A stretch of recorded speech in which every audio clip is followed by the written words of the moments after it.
السلام علیکم ورحمۃ اللہ وبرکاتہ۔ استقبال ہے آپ کا محمد افضل آفیشیل یوٹیوب چینل پر۔ ناظرین اکرام، آسام اور ہریانہ سمیت کئی ریاستوں میں بنگالی بولنے والے مسلمانوں کو حراست میں لیے جانے کے معاملے پر اسد الدین اویسی نے سخت اعتراض کیا ہے۔ AIMIM کے صدر اویسی نے کہا کہ یہ لوگ ہندوستانی شہری ہیں لیکن انہیں بندوق کی نوک پر بنگلہ دیش بھیجا جا رہا ہے۔ ساتھ ہی انہوں نے کہا کہ مرکزی اور ریاستی حکومتیں مسلمانوں کے ساتھ امتیازی سلوک کر رہی ہے۔ اسد الدین اویسی نے social media platform X پر پوسٹ کرتے ہوئے لکھا کہ ہندوستان کے مختلف حصوں میں پولیس بنگالی زبان بولنے والے مسلم شہریوں کو غیر قانونی طور پر حراست میں لے رہی ہے اور ان پر بنگلہ دیشی ہونے کا الزام عائد کر رہی ہے۔ بندوق کی نوک پر ہندوستانی شہریوں کو بنگلہ دیش بھیجے جانے کی پریشان کرنے والی خبر سامنے آ رہی ہے۔ ساتھ ہی انہوں نے کہا کہ یہ حکومت کمزوروں کے ساتھ سختی سے پیش آ رہی ہے۔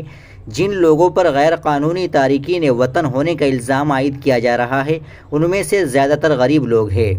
اویسی کے مطابق جن لوگوں کو بنگلہ دیشی بتایا جا رہا ہے ان میں جھگی جھوپڑی میں رہنے والے، صفائی کرنے والے، کوڑا چننے والے اور گھریلو ملازمین وغیرہ ہیں۔ انہیں بار بار نشانہ بنایا جاتا ہے کیونکہ وہ پولیس کے مظالم کا مقابلہ کرنے کی پوزیشن میں نہیں ہے۔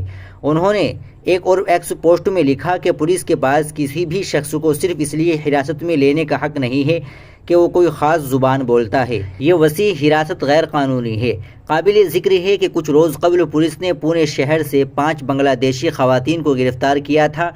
20 سے 28 سال کی عمر کے درمیان کی یہ خواتین بغیر کسی درست دستاویزات کے ہندوستان میں رہ رہی تھی۔ آسام کی ہیمنت بسوا کی حکومت نے غیر قانونی بنگلہ دیشیوں کو بڑے پیمانے پر نکالنا شروع کر دیا ہے۔ آسام حکومت کا کہنا ہے کہ جب تک قبائلیوں کی زمینیں خالی نہیں کرا لی جاتی تب تک یہ مہم جاری رہے گی۔ ناظرین اکرام، آپ اس خبر کے تعلق سے کیا کہیں گے کمنٹ باکس میں ضرور بتائیے۔ ویڈیو کو لائک اور شیئر ضرور کریے، چینل کو بھی سبسکرائب کر لیجئے گا۔ السلام علیکم ورحمۃ اللہ وبرکاتہ۔